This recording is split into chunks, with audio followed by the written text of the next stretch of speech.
കന്യാസ്ത്രീകളെ BJP ഉപസംഘടനയായ Bajrang Dal പിടിച്ച് അകത്തിടാൻ പറഞ്ഞു. Chhattisgarh police അത് ശിരസാ വഹിച്ചു, അല്ലെങ്കിൽ അനുസരിച്ചു. പിന്നെ കുറെ ഇല്ലാ കുറ്റങ്ങളും ചുമത്തി. ഒടുവിൽ 9 ദിവസത്തിന് ശേഷം ജാമ്യം കിട്ടിയപ്പോൾ അതിന്റെ ക്രെഡിറ്റ് എടുക്കാൻ ഓടി നടക്കുകയാണ് BJP നേതാക്കൾ. ജാമ്യം കിട്ടാൻ വേണ്ടിയാണല്ലോ അറസ്റ്റ് ചെയ്യിപ്പിച്ചത്. അതാണ് BJPക്കാരുടെ ഇപ്പോഴത്തെ ലൈൻ. ഇതിനെക്കുറിച്ച് ചോദിച്ചപ്പോഴാണ് രാജീവ് ചന്ദ്രശേഖർ ഓടിയത്. എന്താണ് രാജീവ് ചന്ദ്രശേഖർ പറയുന്ന ന്യായീകരണം? അതായത് മാധ്യമപ്രവർത്തകർക്ക് മുന്നിൽ പറയുന്ന ന്യായീകരണം എന്താണ്? കന്യാസ്ത്രീകൾ അറസ്റ്റിലായി 3 ദിവസം കഴിഞ്ഞപ്പോൾ തന്നെ ജാമ്യം കിട്ടുമായിരുന്നത്രേ.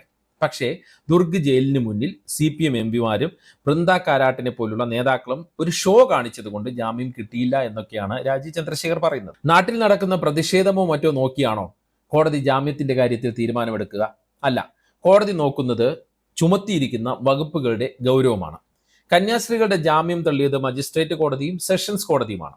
അവർ വാദത്തിലേക്ക് പോലും കടക്കാതെയാണ് ജാമ്യാപേക്ഷ തള്ളിയത്. എന്തുകൊണ്ടാണ്? കന്യാസ്ത്രീകൾക്കെതിരെ ചുമത്തിയിരിക്കുന്ന വകുപ്പുകൾ അത്രത്തോളം ഗൗരവതരമായതിനാൽ തങ്ങളുടെ പരിധിയിൽ അത് വരില്ല എന്നാണ് 2 കോടതിയും നിലപാടെടുത്തത്. അതായത് രാജീവ് ചന്ദ്രശേഖർ ഉയർത്തുന്ന ആ വാദം പൊള്ളയാണ്, കള്ളമാണ്.